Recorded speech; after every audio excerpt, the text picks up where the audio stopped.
Pessoal, sejam bem-vindos a mais um Decision Conecta Podcast. Hoje nós estamos aqui com um querido ilustre amigo que acabei conhecendo alguns meses atrás, Gustavo Almeida.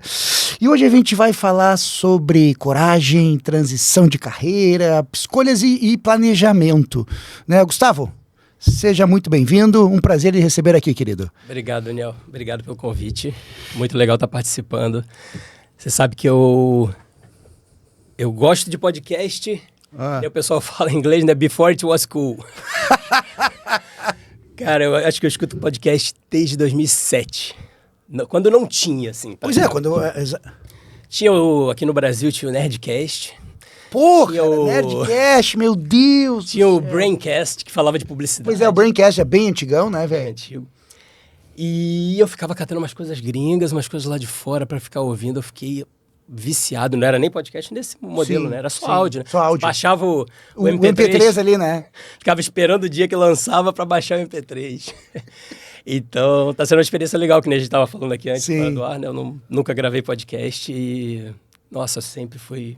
Fã do... Doido pelo formato. Pois é, porque a questão bacana, né, que eu percebo no podcast em si é que assim, ó, tu consegue ter uma estrutura, né, fazer uma organização de pensamentos dentro de uma conversa, né, e principalmente a pessoa consegue somente ouvir ou também enxergar, nossa, quem é, de onde é que veio, do que se alimenta, né, então... Isso é que eu acho interessante, a gente acabar, pessoas normais, digamos assim, conversando. Sim. Né? Mas, Gustavo... Deixa eu me apresentar, né? Acabou que eu fiquei falando de podcast. É isso aí, cara. Segue o baile, vai lá. Então, minha história, quando a gente conversou alguns meses atrás, né? Para falar um pouco de carreira, né? Eu sou formado em design de produto pela UFRJ, no Rio de Janeiro, né? Sou carioca. Uhum. E... fui pra TV Globo e fiz a minha carreira inteira lá, né? Tá formado há muito tempo? Só pra gente ter um... sim. Sou formado desde 2005. 2005, Então tem a mesma idade que eu tenho, 42. Eu tenho 42. É isso aí, me formei em 2005. Uhum. Então, sou formado desde 2005, UFRJ, design de produto. E fui pra TV Globo e caí na área de engenharia lá, né? E que, pra mim, foi perfeito, assim, foi um sonho. Porque ali eu conseguia realmente ter essa coisa que é tirar do papel, né? Você planeja, desenha... Explica um pouquinho sobre design de produtos, porque nem eu entendo muito isso aí. Sim. Vamos lá, cara. O que seria, né? Até pra gente diferenciar. O pessoal conhece muito hoje em dia design gráfico, né? Que você pediu pra alguém desenhar ali a logo da Decision, é design gráfico. Design gráfico, tá. Aquele é o design gráfico, né? O design gráfico tem mais essa coisa de, às vezes, não tanto virar um produto físico. Agora, quem desenhou essa garrafinha aqui deveria ter sido, ou pode ter sido, um designer de produto. Que pensou no formato, na função dela, na estética, junto com o marketing, alinhou como é que isso aqui vai funcionar melhor. Funciona integrado marketing, design de produto? Pode funcionar. Pode funcionar. É o ideal, né? É o ideal. Quando a gente fala carros... Design de produto. Design de produto, com certeza. E aí o marketing pode estar trazendo informação para a equipe de design de produto desenhar aquele carro. Uma curva assim, uma sinaleira assada. Estamos entendendo que, talvez não tanto na estética, isso viria mesmo do designer de produto, mas às vezes de uma informação de mercado interessante, né? Que o marketing possa estar trazendo.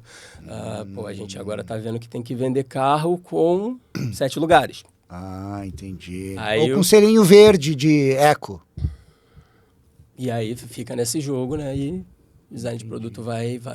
Mas ele que vai materializar, né? Transformar. Ele que vai materializar aquilo que está desenhado, então. Vai transformar, e vai desenhar e vai transformar aquilo, né? Levar até a beira ali da produção e acompanhar a produção, né? Entendi. Fechando parênteses, então, Globo. O que tu foi cair na Globo, cara? Design de produto com Globo? Me explica isso. Nem eu imaginava. Engenharia, design de produto, Nem eu imaginava que ia ter uma área tão grande, né? Então, tinha uma área lá de projetos, tá. Então, a Globo, como preza muito pela qualidade... Tu entrou em que ano, cara? Estou te interrompendo, mas só para eu ter uma base... estagiário... Uma base temporal aqui. 2001. 2002. Antes de se formar, então? Não, na faculdade. Tá. Já estagiei na faculdade. Acho que 2002 Já te pegaram lá na faculdade, então, antes ainda, né? E aí, assim, caí na área de engenharia, nunca ia imaginar, que nem você falou, né? Design de produto. Como a Globo preza muito por qualidade e aquela coisa que a gente já tinha comentado da redundância, né? Nada pode dar errado, né? Então tem que ter que nem aqui. Plano A, B, C. Tem o outro microfone guardado já ali, tem um terceiro se der problema. Sim. A Globo da mesma forma, né? Então, por prezar dessa qualidade, ela não terceirizava tantos projetos das coisas, inclusive físicas, de fazer unidades móveis, caminhões de transmissão, os caminhões do jornalismo, os próprios estúdios, que em outras redes, normalmente isso tudo é terceirizado, né? Você pega, vou ter que construir um novo estúdio, Sim. pega uma empresa que faz Chama projeto lá, de constrói, estúdio. obrigado por tudo, valeu, tchau. Tchau. Ela queria ter esse know-how dentro de casa, né? Para garantir essa qualidade de forma mais contínua. Né? E eu caí bem nesse lugar, nesse departamento de projetos. E foi super interessante. Foi onde eu aprendi muito do que eu sei hoje, né? E dessa área que eu tanto gosto, que é a gestão de projetos, né? De organizar as coisas, de fazer acontecer, de seguir cronograma, qualidade, escopo, né? Toda essa parte. Porque quando a gente fala de uma empresa como a Globo, a gente está pensando aí em projetos milionários. Sim. Né? E como que funciona, então, essa questão da liderança? Porque provavelmente uma equipe, não sei, 50, 100 pessoas para fazer determinada... Vamos lá, me conta um exemplo onde que tu é apaixonado que tu trabalhaste, para a gente compreender e entender melhor aqui essa questão de gestão, né? Liderança, tempo... Me explica um pouquinho, me conta um... Um projeto emblemático para a gente lá foi a unidade móvel HD1. Quando veio essa história da alta definição, né? Então agora vamos fazer uma unidade móvel muito grande que vai fazer as transmissões em alta definição, em HD, né? Agora a gente já está no 4K, 8K. Já estamos em outra. Mas na época, o projeto era fazer o maior veículo desse tipo do hemisfério sul, na época.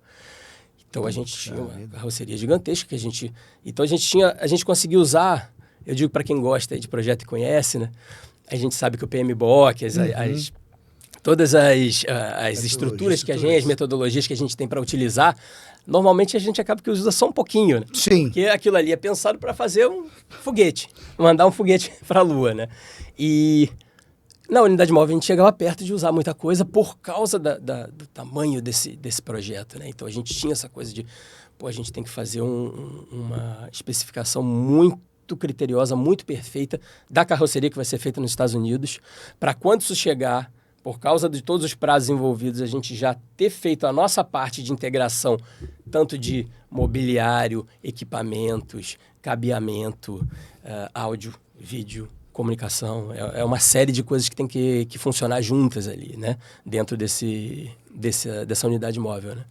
Tá, isso a gente está falando de um caminhão de metragem, alguma coisa assim. Tu tem de ideia, cara? Ele era um caminhão... Cara, eu não vou chutar aqui, mas ele era o limite permitido. É isso. E depois do limite permitido, a gente tinha expansões para todos os lados. Para os dois lados e para a parte de trás. É que tu comentaste, acho que ele abria, né? Isso. Também. Ele era mecânico, então... Então, se ele na largura pode ter ali seus... Não é isso, mas vou dar um número redondo. 3 metros, ele expandia mais 2,5 para um lado, mais 2,5 para o outro lado, e mais 2,5 para trás. E assim. E assim virava um estúdio móvel, né? Controle de estúdio móvel, né? Tá. Então, são esses que normalmente são estacionados do lado dos estádios, né? Para fazer transmissão de jogo, fazer transmissão de show. Grandes eventos. Entendi. Me conta um desafio que tu tiveste dentro da Globo. Então, vou... Até pra gente aproveitar e mover um pouquinho mais pra frente, né? Foram 14 anos de Globo. 14 anos de Globo? 14 anos. Ah, bom, então tem muita história pra contar, pelo amor de Deus. Foram 10 na engenharia.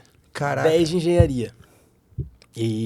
Então o que aconteceu ali na engenharia é que deu pra eu ver absolutamente tudo que existia pra se fazer dentro de engenharia de televisão. Para essa minha função de designer. Né? E ali eu fui crescendo, né? Fui me desenvolvendo na carreira, né? Fiz mestrado em engenharia de produção, já porque eu estava ali dentro da engenharia. Acho que isso vai ajudar muito, né? A gente tinha produção própria também, ali dentro de muita coisa. Então, os desafios foram muitos, cara. A gente fez a renovação dos estúdios do Projac. Isso, me conta um pouquinho. Desafio, eu quero dizer o seguinte, vamos lá, o cara perrengue Que perrengue tu tiver, não, fazer o estúdio Projac, que perrengue que dá? Não falta, não vem, não chega? Me conta um pouquinho disso aí. É muita coisa. Um que me vem, eu vou pular um pouquinho da engenharia. Não, vambora. E aí depois, qualquer coisa a gente volta. Mas depois da engenharia, depois que eu tinha visto que eu já tinha feito tudo que tinha para fazer dentro da engenharia, falei, cara, eu tenho que ir para outra área aqui. Tem outras coisas que podem ser interessantes. Dei muita sorte que eu tive diretores e chefes sensacionais, então eu tinha abertura para falar desse tipo de coisa, de mudança de área, tranquilamente. E eu falei, na época o Paulo Rabelo, né, meu diretor na época, eu falei, Paulo, eu acho que o que tinha para fazer eu já fiz e eu queria conhecer outras áreas dentro da Globo. Eu trabalhava no Jardim Botânico, né, mais perto do jornalismo, mas a gente fazia projeto para tudo, mas mais perto do jornalismo. E nesse momento a gente falou, então vamos estudar alguma coisa no Projac, quais áreas que podem ser interessantes. Vimos algumas de produção, mais próximo então de novelas, de show, dos produtos mesmo da casa. Né? E quando eu bati na fábrica de cenários, na produção de cenografia, eu falei, puta, é isso, cara, é isso. Tá. Porque eu vou conseguir trazer toda a minha expertise de projeto, de produção, para um ambiente mais lúdico e totalmente diferente.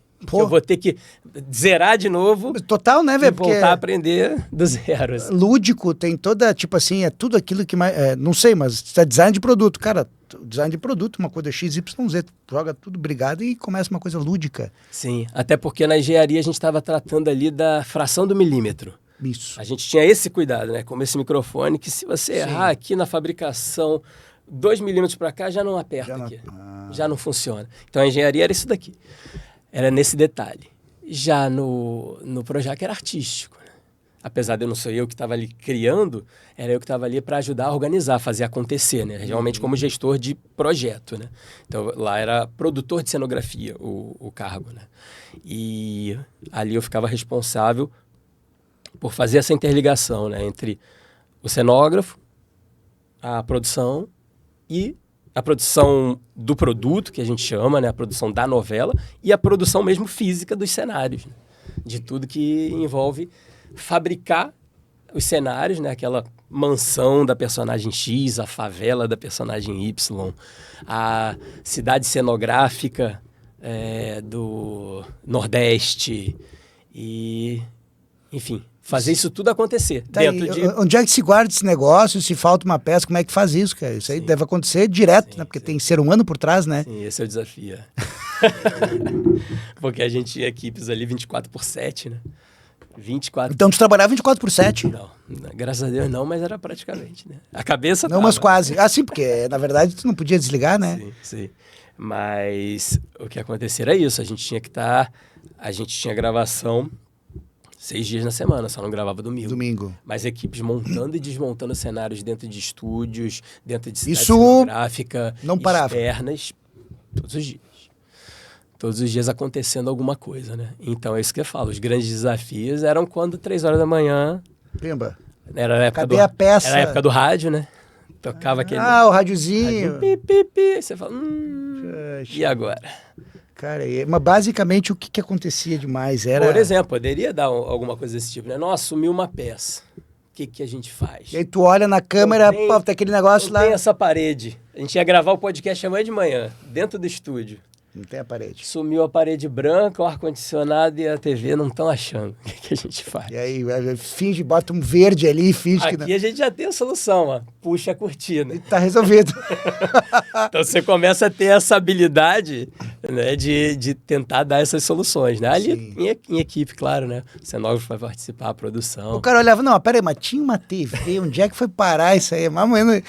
Agora... Era tudo conversado, mas é por aí, né? Falar, infelizmente, tivemos um problema, ou as soluções eram as mais variadas, né? Não, essa parede é branca com esse quadradinho. Peraí, lá no outro produto, não tem lá no... Vamos conversar aqui com... Aí eu ia com outro produtor de cenografia. Não, eu tenho aqui, pode pegar. E tem uma TV para me emprestar? Tem, pega aqui. Vai pronto. Gravou, traz de volta. E aí essa questão de peças, né? Eu lembro que a gente comentou, lá a gente estava conversando e tu comentaste de QR Code, se não me engano, né? Em algum momento a gente botou, né? Que a gente estava falando. Mas aí eu tô falando mais de 2018, 2020, 2015? Não. 2000 12. 12, faz tempo, então um pouco mais de 10 anos já isso aí. 2014, não, minto.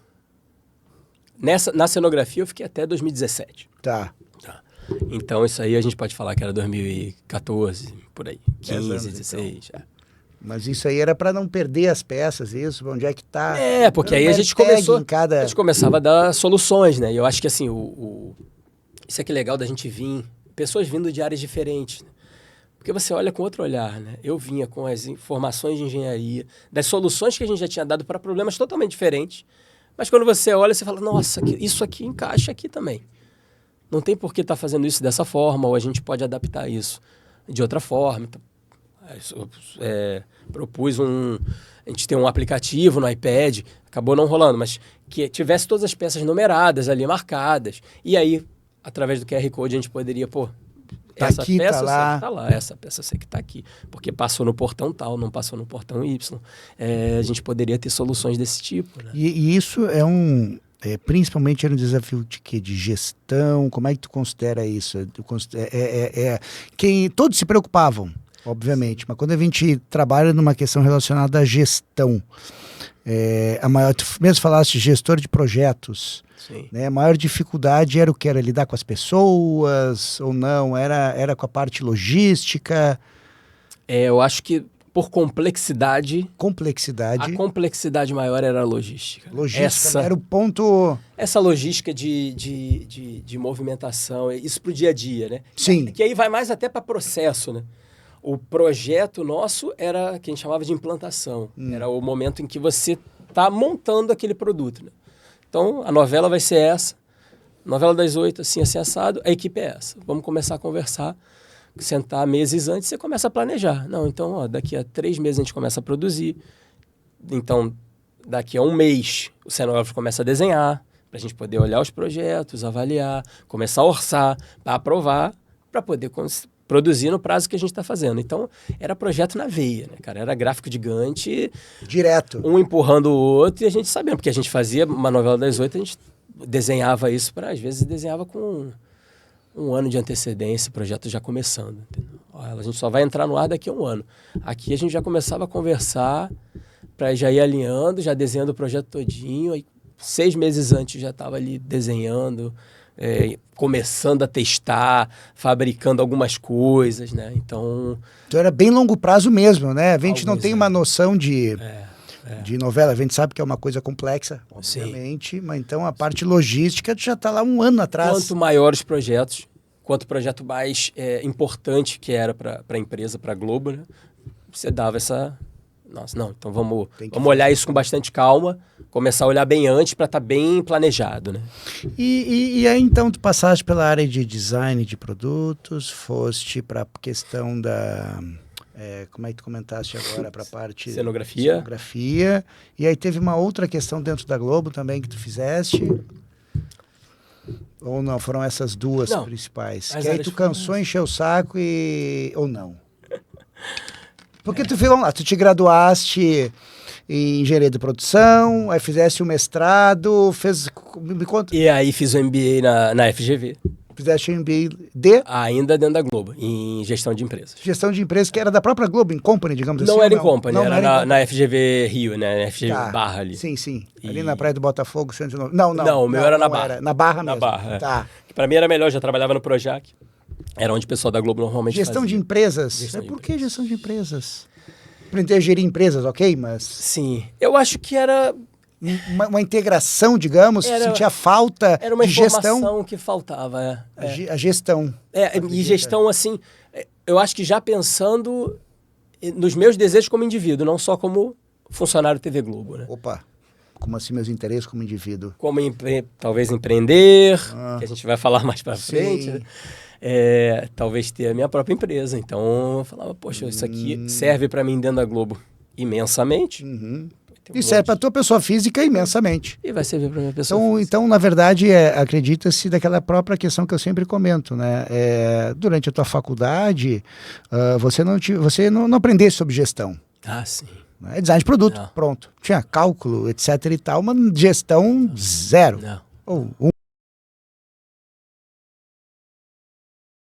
porque alguma coisa dizia que lá para frente, não, peraí, eu preciso pensar no meu futuro, na minha transição de carreira, se eu fizer, seja dentro da Globo, ou seja onde não for, e aí acabou fazendo um MBA então na FGV. Isso foi que ano? Esse foi em 2014. Eu tô fazendo tu te lembrar de uns... mas a ideia é essa, né, Gabriel? Tem uma temporalidade aqui. 2014 por aí. Acho que eu fechei em 2015.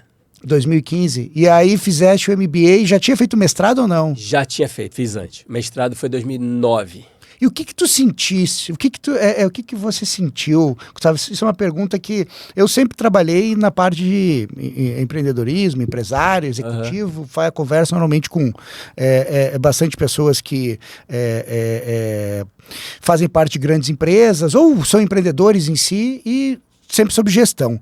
Mas o que tu sentiu, cara, que tu teve de diferente na parte da... Porque, né, tu veio de uma graduação, engenharia de produção, fez um mestrado. Pô, fiz um mestrado e agora, entre aspas, recuo para uma especialização. Não é. Sim, né? Sim. Mas alguém poderia imaginar. Alguém poderia imaginar. Me conta assim, o que tu sentiu que realmente fez diferença para ti dentro de... Para fazer uma especialização, um MBA na FGV. Sim. Eu acho que o MBA é muito mais prático. Muito mais mão na massa, né? Eu acho que o uso era muito mais imediato. Assim, o mestrado era uma coisa mais até de outros aprendizados, de pensamento científico.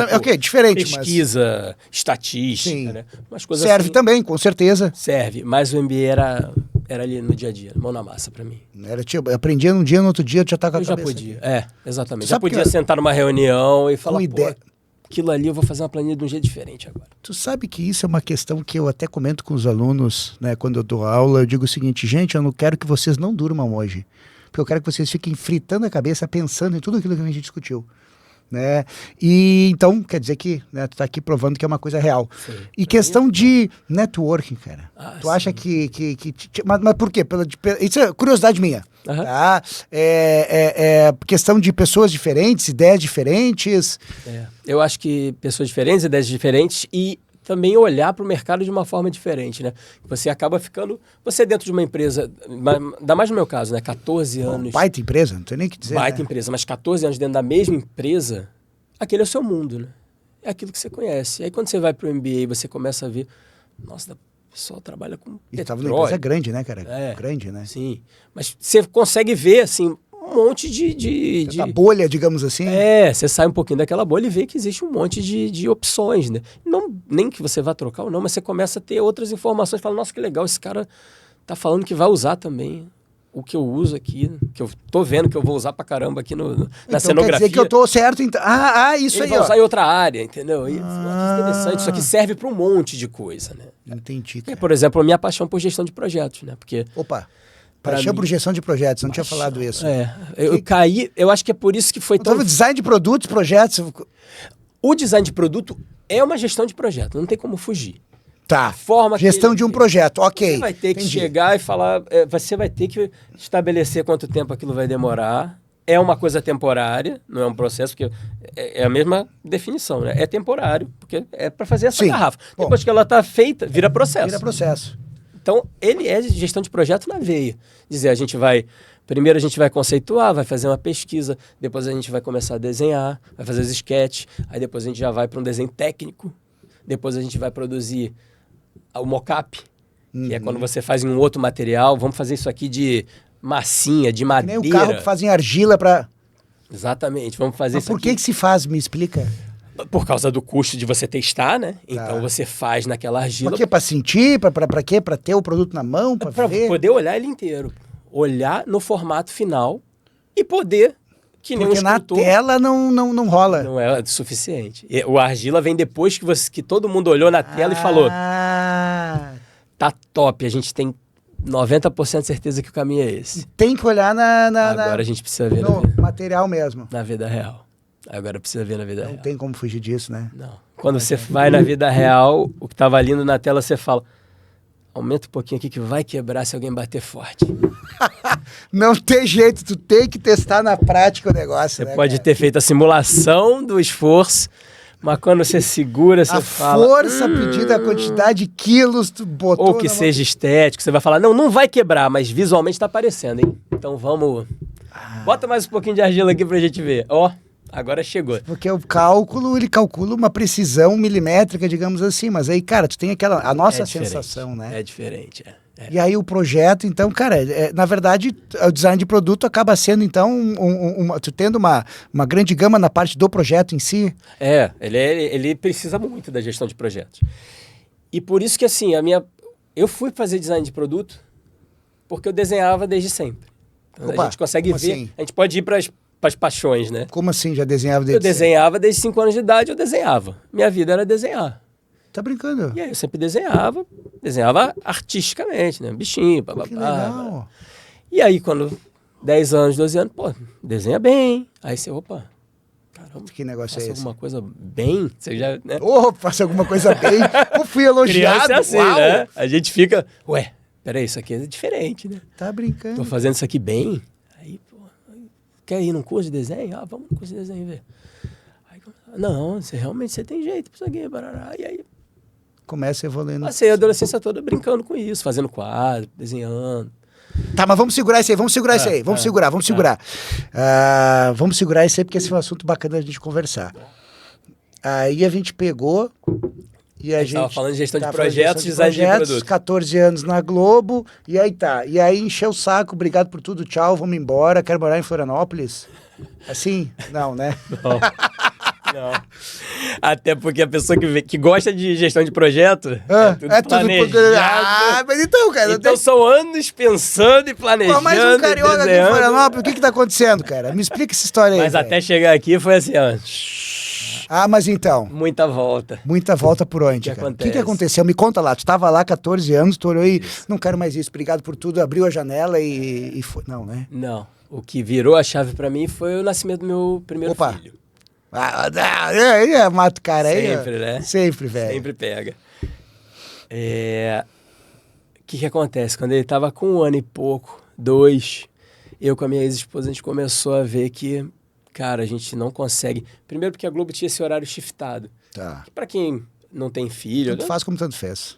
Até bom, porque eu começava a trabalhar 10 horas. A rotina, não tem rotina. Não, até dependendo da área, como na engenharia, tinha rotina. Mas o horário era assim, começava às 10 horas, que não tem empresa nenhuma que é assim.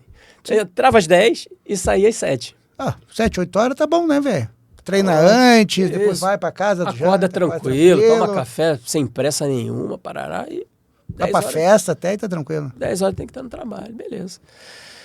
Com criança pequena, aí começou, putz, cara, e a creche? Aí pega na creche, já tá dormindo. Nossa, nem vi meu filho hoje. Só vi de manhã na hora de deixar. E aí o meu primeiro filho, Lucas, que era uma coisa ótima, que dormia pra caramba. Pô! Aí eu via menos ainda, porque eu acordava às 7 e ficava, cara, cadê ele? Quero dar um playzinho com ele ali. E ele dormindo até às 9. Agora 9 é vestir, comer e sair. E a gente falou, cara, isso não tá mais fazendo sentido. E aí? Como que a gente vai fazer? A gente quer perder esse momento, porque assim, trabalho tem um monte, né, cara? E a gente já tinha vivido a empresa, né, essa coisa, né, essa fase. Loucura e tal, correria. E evolução, coisas positivas, maravilhosas, claro, né? Tem nem que... Todo esse processo, né, de empresa, de você crescer, Sim. né? É muito bom, né? Mas eu falei, pô, vou querer perder essa fase com ele, que essa não tem jeito, né? É agora. E aí a gente falou, pô, e aí o que a gente faz? E aí a gente conversando, eu já tinha esse desejo de viajar pelo mundo.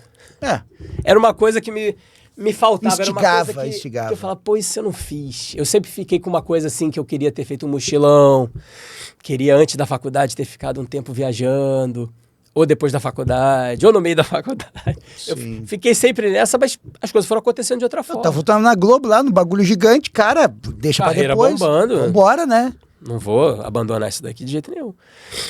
E quando eu já tinha meio que... essa passou, né? Não vai dar pra fazer mochilão. Faz parte da vida, ok. E aí eu falei, putz, é agora? E aí minha ex-esposa topou. Topou e... Ela também trabalhava na Globo? Também trabalhava na Globo, outra área, design gráfico. Aí, obrigado por tudo, valeu, tchau. Obrigado por tudo. Meu Jesus, quantos anos tinha o pequeno mesmo, Lucas? Ele tava com 2. 2 aninhos? 2. Aí vocês pegaram, largaram todos no Rio de Janeiro e aí... Tá, mas planejaram esse negócio aí, não? Planejamos e eu sempre falo também que eu não parti para fazer turismo, né? Não parti. Eu não consigo. A minha cabeça não funciona dessa forma. Então, para mim já era um projeto. Quando eu vi como um projeto, eu falei, tá, mas como é que isso aqui vai se bancar, né? Aí a gente pode falar de um monte de coisa bem legal dessa parte de planejamento financeiro. Vamos lá. Mas a primeira coisa que eu falei é como é que isso aqui não era nem se bancar financeiro. O importante para mim é como é que eu vou me manter motivado. Pois é, era o medo, dúvida que tu tinha, cara? Me conta. Eu não tinha muito medo, mas eu pensava assim... Tu te manter motivado, tipo assim, fazer... Eu tinha que fazer alguma coisa durante. Eu sabia que turismo não era o que eu estava querendo fazer. Tinha que ser disciplinado, então. Tinha que ter alguma coisa ali, um projeto. E aí, eu estudando sobre a viagem, eu vi muita gente fazendo canal de viagem. No YouTube. Ok. Eu falei, pô... Que ano que foi? Vamos lá. 2018?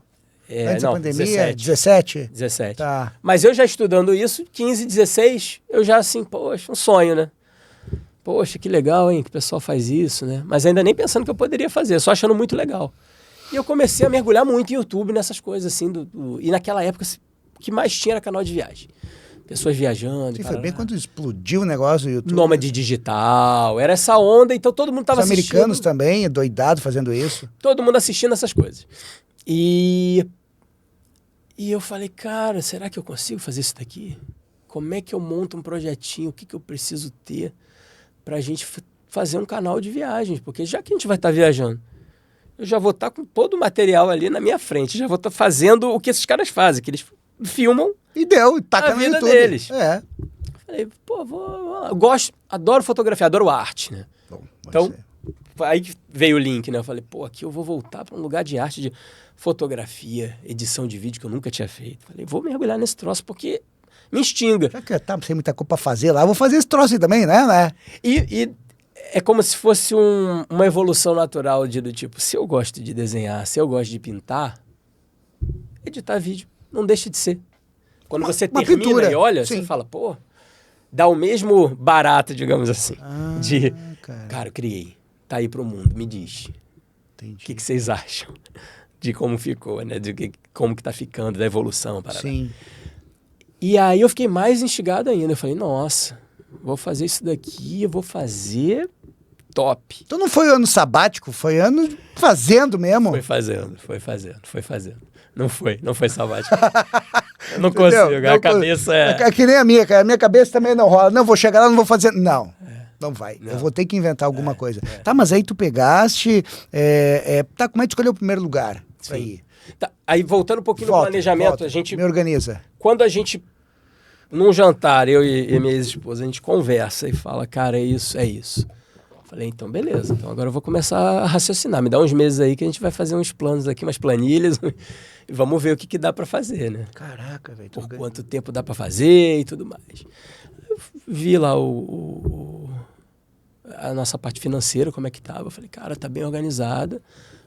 Ó, dá pra gente fazer por alguns anos. E aí começar a desenhar algumas coisas. Aí eu trouxe todas as informações de projeto, né? Que o pessoal fala de desenhar worst case scenario. Pra você ficar... pior caso. Pior caso possível. Vamos desenhar para ver o que acontece. Ó, cara, se todos os investimentos inverter aí, for tudo para 0,5%, parará, a gente ainda não vai passar perto. A gente vai voltar, vai procurar emprego, vai ter um tempo para se organizar e é isso. É isso aí. E a viagem a gente também é o seguinte, a gente já fez de uma forma que a gente saía e 3 meses depois a gente voltava. E a gente fez assim mesmo, executamos dessa forma. Para ser uma coisa bem... É um teste. Saiu, viajou uma parte, parará, volta, depois volta. Poxa. E aí viaja.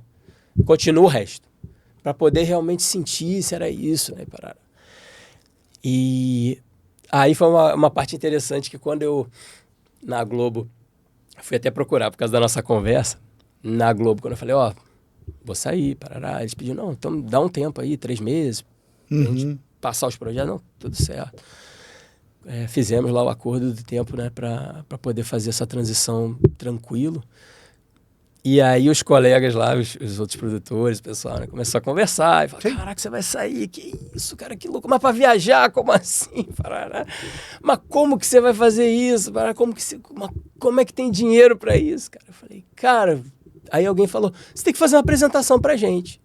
Eu falei, vou fazer. Opa! Aí ontem eu fui procurar a apresentação, eu falei, pô, deixa eu lembrar o que eu falei ali, né? E acho que tem um conceito muito legal, não sei se você já ouviu falar. Vai falar palavrão em inglês aqui? Pode. Pelo menos em inglês? Dale. Fuck you, money. Já ouviu falar? Ô, rapaz, mas aí é meio complicado, né? Tu tá mandando ele, né, velho? Não é mandar ele. É você ter um dinheiro pra poder dizer, Ah, entendi, o azar.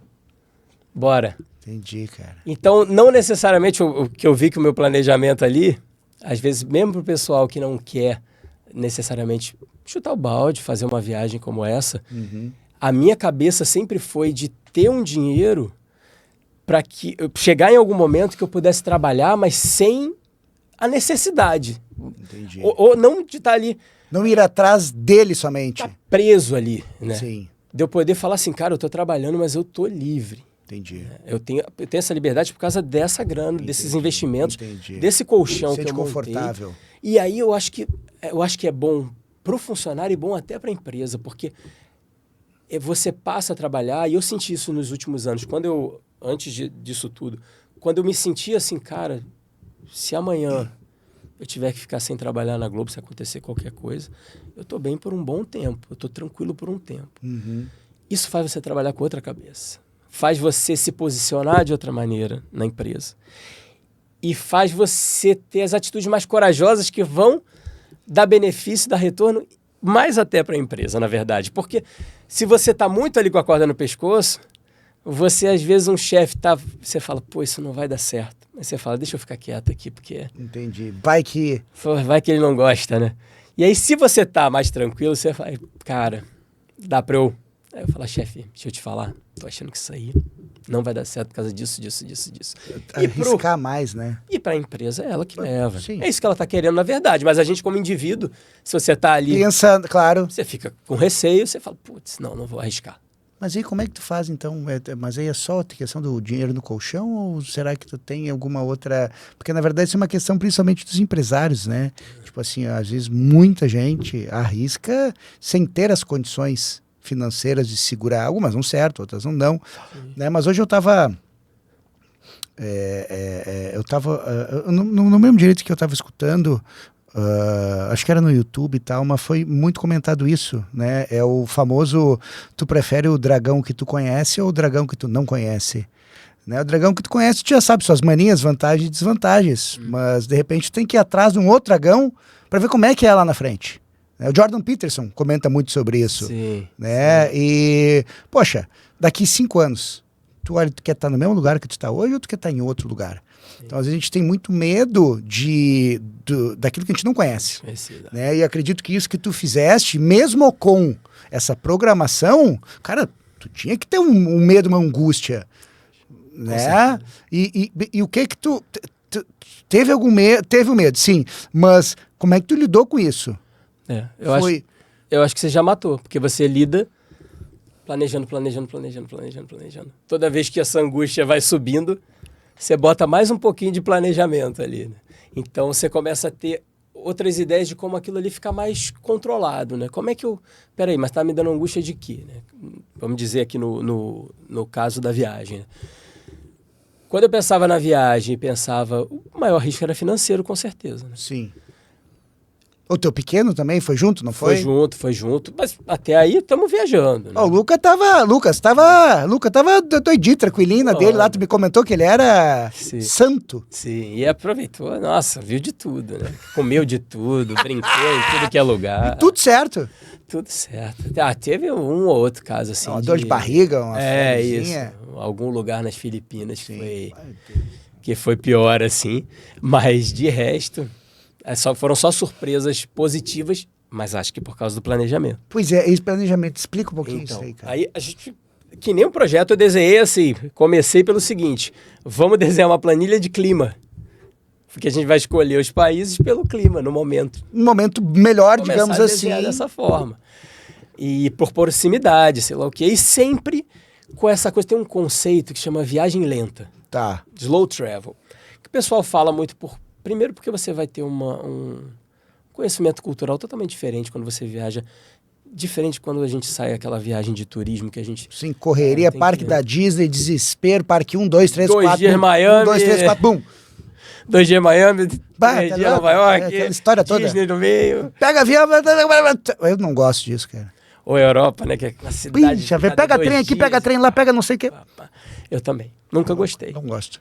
Eu falei, bom, isso é a primeira coisa que a gente vai fazer por vários motivos. Primeiro, porque você aproveita muito mais. Segundo, fica muito mais barato. Opa. Porque você começa a negociar outros valores. A gente tinha lugares na Ásia que a gente passou quase um mês no país. Bali a gente passou um mês. Um mês. Camboja, que as pessoas vão visitar, vou conhecer o Camboja. Fica 2, 3 dias. Vê esse templo, essa cidade, e vai embora. A gente ficou 20 dias no Camboja. Caramba. Aí você vai 20 dias no Camboja, aluga um Airbnb a R$80 a diária. Aí você começa a fazer... E isso tu ia aprendendo ao longo da viagem também? Também. Mas as ideias macro do que ia funcionar e o que ia fazer ela ficar barata e tudo, você já conseguia ver antes. Por exemplo, a história do Airbnb, que ainda era uma coisa que não era tão difundida, já era. Sim. 2017, mas não era essa coisa toda. Então os preços ainda eram bem mais baixos que o hotel, bem mais baixos. E você negociava direto. E tu tinha tudo, né? Cama, casa, comida, roupa, quer dizer, tinha tudo ali, pegava no mercadinho da esquina aí lá, você comprava. Cozinha, preço... Cozinha é uma delícia, né, cara? E o preço vai lá pra baixo, você não tá comendo no restaurante todo dia, parará. Até porque também viajando antes você não aguenta, você não quer, você quer cozinhar, tá louco, quer fazer. Né? Sim. Enche o saco, né? Então a gente tinha isso tudo muito planejado e o nosso plano era sempre assim, tinha tudo planejado, comprado e planejado para 3 meses para frente. Então a gente ficava bem tranquilo, tipo, ó, se daqui a 2 meses a gente vai estar em Bali, daqui a 3 a gente vai estar no Vietnã, esses Airbnb já estavam fechados, o voo já estava fechado. O mais chato que é o local e o voo já estava resolvido. A gente ia sempre fechando antes para a gente poder também, agora relaxou. E porque quando você planeja muito antes, você começa a fazer os preços irem lá para baixo, porque... Antes, né? Véio? E por exemplo, quando a gente estava na Ásia, a gente começou assim, ó, foi Brasil, Peru e Estados Unidos. Aí Estados Unidos foi quase um mês de Estados Unidos. Aí como é que a gente já fez de carro, como é que... Motorhome. Então fomos matando famoso um monte de sonhos, né? Um monte de bucket list ali. Tudo na bucket list a gente foi riscando, né? Falei, motorhome eu queria muito. Viajar de motorhome. Aí fui ver o preço de motorhome e falei, putz, caro, mas eu quero. Aí fui pesquisar. Aí vi que o pessoal de uma empresa das maiores, tem lá, Cruz América, fabrica em Chicago e de vez em quando eles precisam deslocar aqueles motorhomes zerados para o lugar que eles querem alugar. E aí chama alguns Eles botam no site, botam o preço lá embaixo. Eu falei, é nesse que a gente vai ficar de olho. Aí eu fiz a viagem. Agora a gente vai conhecer Chicago. Só por causa da possibilidade do motorhome. Isso aqui é o bom de você estar com... Tava aberto. Então vamos conhecer Chicago. Não ia para Chicago. Aí ficamos 1 semana em Chicago. Nada do motorhome. Faltava um dia, nada do motorhome. Eu falei, vamos expandir mais um dia aqui no Airbnb? Vamos ver se a proprietária aceita. Ela aceitou mais um dia. Aí na noite... Mentira. Não acredito. Eu falei, pra onde? Chicago tem pra Seattle. Mentira. Eu falei, nossa, cruzar os Estados Unidos inteiro. Mentira. E aí você escolhia... Zerinho o bagulho. Entrega em 4 dias ou até... Aí eu quanto? 19 dias viajando. E aí o aluguel do motorhome era $19 por dia. A diária. Zerado, com resto de madeira, assim. Que o cara ainda tinha... Tá brincando, cara. Tava pegando 0 na fábrica. E eles queriam alugar em Seattle. E eu você fazer o aluguel normal. Tudo igual, só que você tá pegando 0. E a única coisa é que, assim, você não escolhe onde você vai. Escolhe aqui, ó. Tem pra Seattle, ali, tem pra Las Vegas. Sim, eu falei, quero ler Seattle. Pronto, entregava lá, passou 19 dias e, tá aqui. Obrigado, valeu. E aí o plano ia rodando assim, ficando mais barato. Eu falava, o próximo país era o Canadá. Seattle pro Canadá, pra Vancouver. Caraca, velho. Sim, 2 tapas. É um voo sim, ridículo, curtinho, mais barato. E assim a gente ia. Sempre planejando, levando em conta a parte financeira. Não deixando de fazer nada, mas levando em conta essas possibilidades, né? Então, se tu fosse dar um conselho para quem quisesse fazer isso, é bom? Foi bom? Nossa. Para mim, era o meu sonho. Eu entendo que para algumas pessoas que precisam de mais controle, de mais assim, que ficam mais... É uma vida muito diferente. Uma vida nômade na estrada. Total. Com um filho. Com um filho pequeno, 2 anos. De Meu 2 Deus do anos. céu, cara. Então, assim, você, por exemplo, já sentiu. Já Caraca, sentiu aí. Mas acho que depois que tu entra na vibe... É isso. É você ter tinha seguro de saúde, de hospital, qualquer coisa que acontecia, você ia lá e qualquer país, se tivesse, você tinha atendimento, sei lá o quê. Então você vai se cobrindo de todas as formas para você poder ficar tranquilo, né? E assim, também não escolhia furada. O país mais assim, complexo, mais diferente foi as Filipinas, assim. É mesmo? É. Fiji, Ilha, região ali? Não, Filipinas. Mais perto, mas Filipinas era o que era assim, porque é mais pobre, né? Na verdade, era o que acabava sendo mais parecido com a gente, com o Brasil. Sim. E então a infra ali dava um pouquinho de receio. Né? Tu acredita que a infra, então, é uma questão principal? Poxa, tem supermercado, tem não sei o quê. Isso mais tranquilo, né? Você vai ficar mais tranquilo. Né? Mas você vai ter muitas surpresas, né, cara? Eu acho que o negócio vai com o coração e a gente, assim, não adianta. A gente pode assistir quantos vídeos for, ler. Enquanto você não pisa no país, não conversa com as pessoas... Tu não sabe nada, entendeu, cara. Você não entendeu nada. A gente pode ficar aqui conversando sobre Vietnã. Não tem nada a ver. Senta lá e conversa com os caras. Vai tomar uma cerveja. E vê o cara com a filha, com a neta, todo mundo trabalhando. E aí você fala, nossa, não consegui imaginar que fosse assim. E o que tu aplica de aprendizados hoje na vida?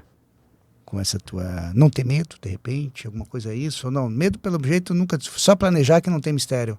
Não, acho que é planejar para tentar diminuir o medo, né? Mas o medo... Vai com medo, né, cara? O medo tá sempre aí, né, cara? Então... É como você falou, né? Quando o dragão é novo... Cara, né, velho? Tu olha, às vezes, o bicho... Tanto que dizem, né? O cara sofre mais no pensamento que na realidade, né, velho? Acho que isso 80% é sofrimento à toa. Ah, sim. Porque às vezes tu chega lá, é aquela história, vamos fazer semana passada eu estava no Startup Summit, fui fazer um painel lá, né, com o pessoal da CAT, rapaz do céu, tava apavorado. Aí eu olhei e disse o seguinte, peraí, Dani, por quê?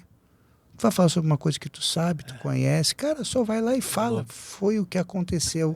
Resolvi tentar largar esse dragão, cara, larguei, foi tranquilo, velho. Digo, olha, tô bem, tô tranquilinho, tô falando, Então acho que o cara sofre muito na cabeça, né, velho? Mas é engraçado você falar isso, vou trazer uma coisa, já que você trouxe. Manda. Eu tô lendo um livro muito bom. Não, relendo. Já reli umas 4 vezes. Opa, então isso é bom, cara. A Guerra da Arte. Guerra da Arte. Não é arte da guerra, é guerra da arte. O cara já foi esperto que ele fez essa pegada. É do Stephen Pressfield. Me explica.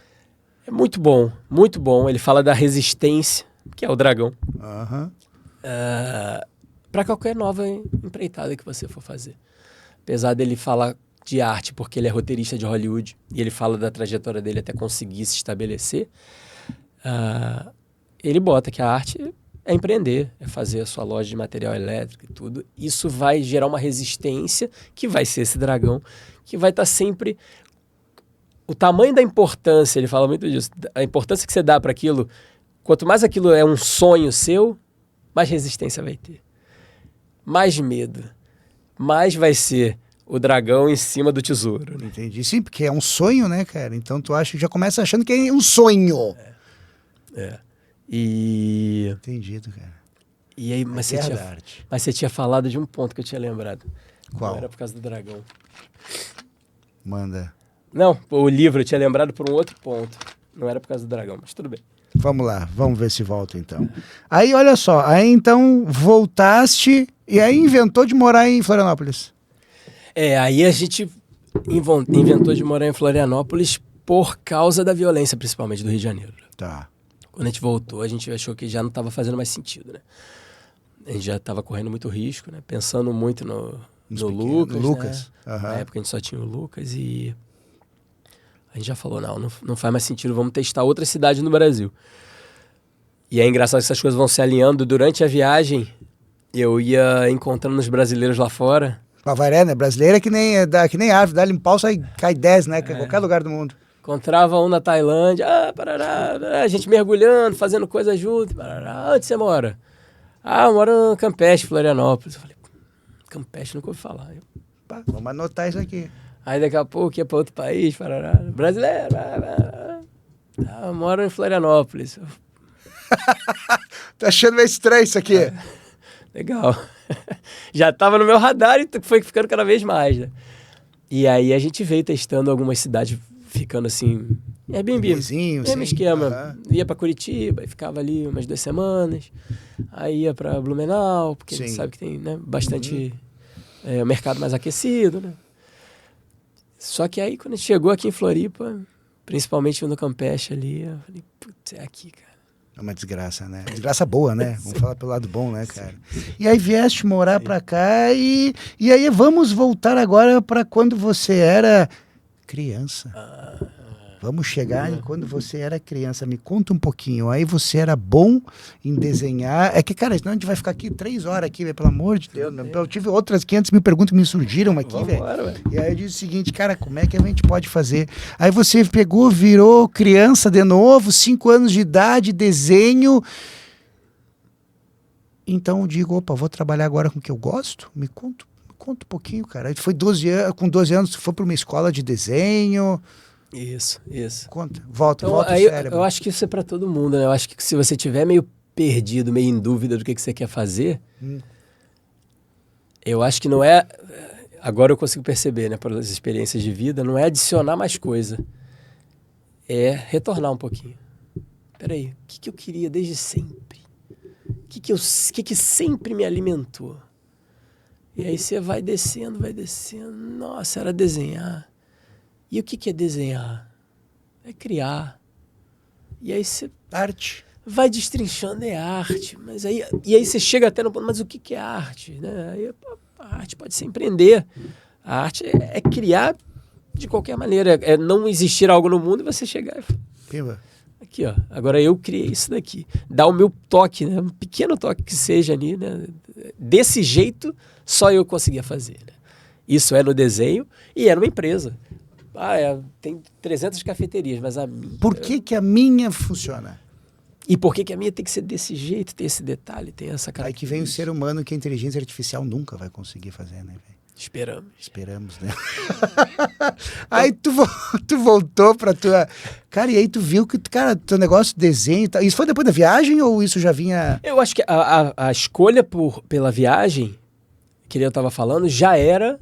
um retorno de criação. Tá, quando tu falasse canal... Qual é o canal do YouTube? Mais Vida, por favor. Mais Vida, por favor. É só entrar lá no YouTube, Mais Vida, por favor. Tá parado. Não importa, mas é isso. Ele dá pra te enxergar lá e papapá e tá... É tudo registrado. Não, fui olhar, foram 83 vídeos. Caramba!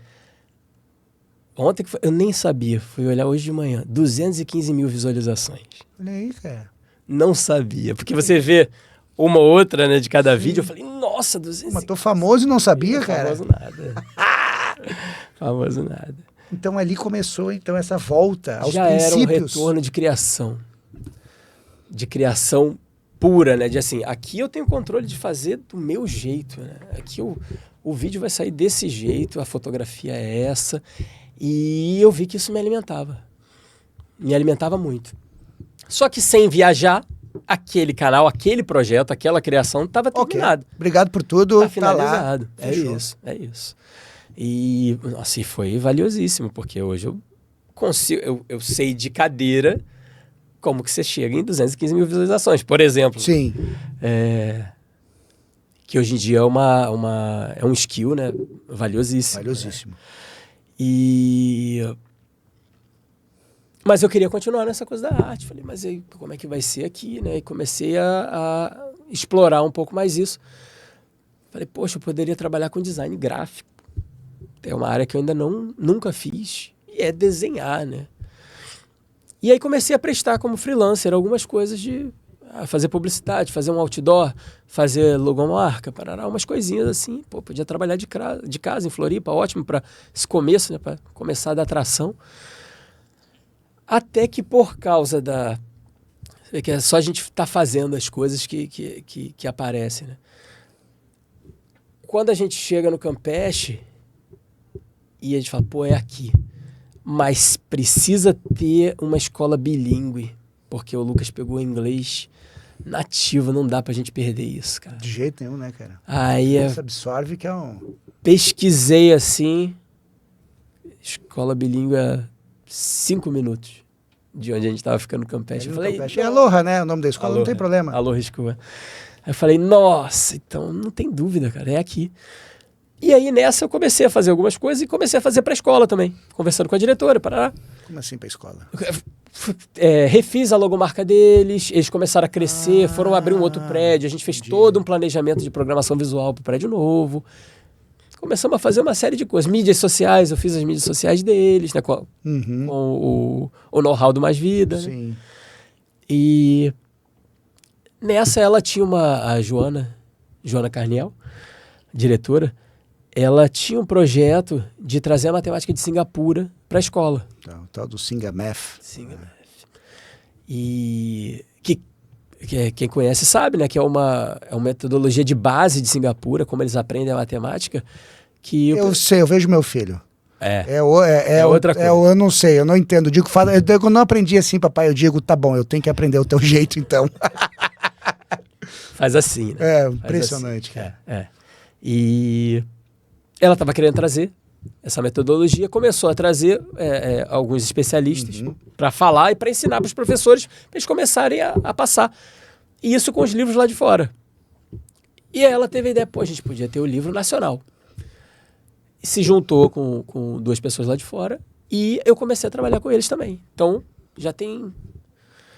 dessa forma, já tem 5 anos que eu estou nessa editora, trabalhando direto com a parte de design gráfico, para os livros de matemática de Singapura. Para os livros de matemática de Singapura, trabalhando com o americano, com o japonês e com ela nesse projeto. E que é muito prazeroso, porque... Pô, imagina, velho. Pô, ensino, educação, quer dizer, falar pra mim não adianta, né? Eu que gosto, amo ensino, né, velho? Ensino, educação. Mas tu olhar lá e... poxa. É muito legal. Muito legal, né? E produzindo todas as séries, né? A gente tem o projeto completinho, né? Então você vê uma coisa como um Tu vê o planejamento do projeto inteiro, do jeito que tu gosta, né? Do jeito que eu gosto. E saindo, né? E saindo ali, ó.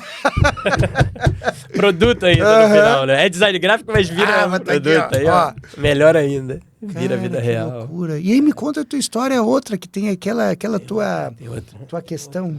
Pega ali, pega. Cara... Te dar um presente. Opa, um presente, cara. Presente a gente sempre gosta, né, velho?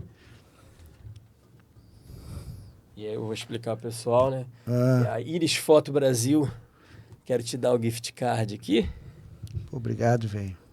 Esse gift card vai te dar o direito. Olha que legal, cara. Vai um porta-retrato e um ensaio de fotografia da Iris. Me explica um pouco isso aqui, cara. Desse tipo que a gente faz. Caraca, velho. Conta um pouquinho, essa história aqui, velho. É o meu xodó, é o meu empreendimento que eu trato aí como com muito carinho, como um filho. Né? Esse também, você vê como são as coisas, né? Eu já saí para fazer a viagem, mas também com a cabeça de eu tenho que estar muito antenado nessa viagem, porque eu vou ver muita coisa, né? O que pode ser que possa sair daí, né? Então, eu logo no começo, já abri um bloco de notas no iPhone, que eu chamava... Cadernetinha? De negócios. Negócios. E aí eu vi, às vezes, uma coisa numa loja, e falava, nossa, nunca vi isso aqui no Brasil. Aí eu, caneca, do jeito tal, a garrafa. Tirava uma foto, de repente. Aí botava ali, ia fazendo lista. Quando a gente chegou na Alemanha, passando num shopping, eu vi o pessoal fazendo fotografia da Iris. Eu falei, nossa. E eu tava todo de fotografar e filmar. Eu falei, como que o cara faz isso? Nesse detalhe, nessa qualidade, com essa fotografia macro, né? Aquela fotografia tipo de inseto, né? Que você consegue ver os mínimos detalhes. Eu falei, não, eu pirei naquela ideia, anotei aquilo ali, tirei foto do quiosque do cara e falei, cara, quando eu voltar pro Brasil eu vou ter que entender como é que é isso. E foi assim. E aí... Todas as ideias, foi essa que te instigou mais. Essa me pegou muito, porque eu falei, nossa, essa é business e é arte na veia, né? Então junta exatamente o que eu gosto, né? E quando eu voltei, eu mergulhei até entender como eles faziam. Foi mais de 2 anos entre troca de equipamento, muda iluminação, Porque técnica. qual que é a grande... Eu não entendo nada, né? Qual que é a grande questão? É a iluminação, acho. É uma mistura de fotografia com oftalmologia quase, né? Porque você está olhando uma coisa muito de perto. Então, para você conseguir a qualidade, a resolução, a gente tem nitidez na foto, aí é que está o pulo do gato. Você consegue tirar e ter uma foto Sim, mais ou menos, bem mais ou menos. Mas tirar uma foto assim, né, com essa resolução, com essa qualidade. Não, porque, cara, isso aqui meu Deus do céu, parece não sei, velho. Sim. Isso aqui é muito fantástico. E o que eu gosto muito é que o resultado é sempre muito impactante para a pessoa. Ninguém espera. Eu digo que eu gosto até mais de tirar foto de olho castanho do que de olho claro. Porque olho claro a pessoa sabe, vai ficar legal. Entendi. Tem gente que chega, às vezes até acompanhando, e fala, não, o meu... Eu falo, não, você acha que o seu não é interessante? Deixa eu te mostrar uns olhos castanhos aqui. Nossa, cada um sai de um jeito, cara. E é assim, parece a superfície de Marte, né? O pessoal, pois então, era isso que eu tinha visto, parece um planeta. Um planeta, é o universo. Você consegue enxergar. O universo, isso. Eu lembrei do meu filho que eu tenho aquele projetor que... Parece, você faz toda aquela ligação do macro com o micro, né? Parece que tá vendo ali o... Cara, é muito legal, cara. Isso é uma paixão que tu descobriste, então... E aí, tanto por ser essa coisa da arte de conseguir, e principalmente desse desafio técnico também, né? Uhum. Será que a gente consegue fazer essa foto desse jeito que eu vi lá fora, né? E chegamos na qualidade que... E o que tu acha... bom, então me explica um pouquinho. Tu tem um estúdio aqui? Sim. Um estúdio aqui em Floripa? Atendo em casa também, mas a gente atende ali no Multi, no Multi Open? Tá. Sim, ali no Campeche. E me conta um pouquinho sobre pra gente finalizar aqui, mais uns 5 minutinhos, a gente conversar um pouco sobre a arte, porque eu vejo que tu é um cara encantado pela arte. Sim. E... vem desde quando tu tinha 5 anos e desenhava? Sim. Né? E essa arte veio de ti ou tu viu? Me conta. Sabe o que eu acho que, de verdade, Daniel, quando a gente vai ver, quando a gente lê sobre criatividade, sobre arte, a gente tem em geral, a gente tem uma opinião muito errada de que é uma coisa que é um dom, que é uma coisa específica de algumas pessoas. Normalmente, ou é uma coisa que foi suprimida, porque não teve ali um incentivo, a criança em algum momento não achou por qual caminho ir, ou se achou algum caminho, esse caminho foi suprimido, mas todos nós somos artistas, de algum jeito ou de outro, porque quando a gente olha um cara que é empresário, empreendedor, e que está ali, não, melhora um pouquinho isso daqui, não precisa ser físico, né? Mas, não, vamos analisar de novo os balanços, vamos ver aqui onde que dá para melhorar. Não, mas por que tá comprando daquele cara? Vamos tentar comprar de outro para fazer... O cara que tá ali, ele tá criando, ele tá querendo deixar uma marca, né, dele no mundo, né? Tá querendo trazer uma coisa, aquilo que a gente falou, né? Uma coisa que só ele pode trazer para o mundo, né? E dali é que ele consegue achar o propósito, né? Eu acho que a arte tem muito a ver com propósito. Acho que quando a pessoa tá sem propósito, tá meio perdida nisso, ela voltando para essa arte, para esse... O que eu gostava de fazer? Processo terapêutico mesmo, né? Sim, voltar claro. como criança, assim, mas o que eu gostava? Às vezes ela vai achar ali, não, teve aquilo ali que eu adorava violão, mas eu achei que não ia dar... Passei, deixei. Não ia dar grana, e aí eu abandonei, mas, nossa, eu tenho que pegar de novo. E aí aquilo ali vai virar outra coisa. Vai virar fazer curso de música na internet. Pode ser que não seja tocar violão, mas ela vai poder puxar um fio que tô falando por experiência, Sim. né? Eu acho que é nesse sentido, né? Não é que agora eu quero só tirar fotografia. Sim, Não, não. como é que eu transformo isso? Pô, dá para ser um business ainda, cara. E eu exerço esse meu lado artístico, mas a gente ainda vai desenvolver uma coisa e trazer outras pessoas, ensinar outras pessoas a fazer. E o resultado que as pessoas têm, que ficam super impactadas de autoconhecimento, falam, nossa, eu nunca imaginei que meu olho era assim. Nossa, eu achava que era de outra cor.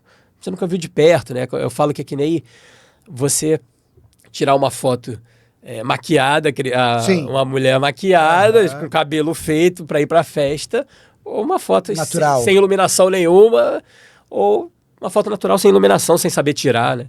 Então todo mundo fica doido quando vê, porque fala, nossa, eu nunca vi meu olho assim, não fazia ideia. Eu ia te perguntar um conselho que tu daria, como a gente sempre faz isso, né? Nos podcasts e tal, mas acredito que esse... eu posso até, veja se eu estou errado, mas a gente, com o avanço da idade, tu começa a olhar mais para si, né? Sim. E tu começas a olhar essas questões, realmente, porque tu acaba chegando na metade da vida, ou não, lá pelos 30, 40, né? Tu acaba olhando assim, de cara, mas quem eu sou? Para que eu vim para cá? O tal do propósito, né, velho? E acredito que está muito ligado à infância, né? Esse retorno. Né? Esse retorno, seja os traumas, seja o que for, né? Mas está muito ligado a esse retorno, à tua ancestralidade de ti mesmo. Né? A ancestralidade de você, quando você era pequeno. Sim. E a arte é algo que a gente... alguns demoram bastante para começar a descobrir e compreender o que é a arte. Né? Mas a arte não necessariamente é um desenho, é um painel, não. A arte é foto, poxa, olha isso aqui, cara. Eu acho que a gente, disso que você está falando, né? A gente passa muito aquela primeira fase adulta, ali dos 20, aos 30, Sim. aos 40 talvez, querendo adicionar. A gente se acha insuficiente. E tá tudo certo. Não. A gente né? Acho que é isso. É isso, a gente é insuficiente e a gente começa a somar. Não, o que eu posso botar mais? Qual outra formação? Qual outro aprendizado? E chega uma hora que você fala, tá, agora eu acho que já deu de somar. E se você vai somando tanto que você se perde da essência, né? Sim. Então tem uma hora que você tem que parar para poder olhar. Mas inconscientemente acho que tu para, né, velho? Tu sente Tem um chamado. Tem um chamado, Tem né, um chamado. Não adianta, mas eu tô sentindo isso também. Cara, é batata. Não, para. Eu já tenho muito conhecimento. Vamos organizar tudo, vamos entender isso. E eu descobri o meu propósito, a educação. Pronto, descobri. Cara, mas não sei. Eu não sei de onde veio. Mas tá aí. Mas tá aí. É isso. E aí eu começo a puxar o fio e eu vejo. Veio lá, de 30 anos atrás. Entendeste? Eu nunca me esqueço disso, velho. Sim. Gustavo, não temos que encerrar, cara.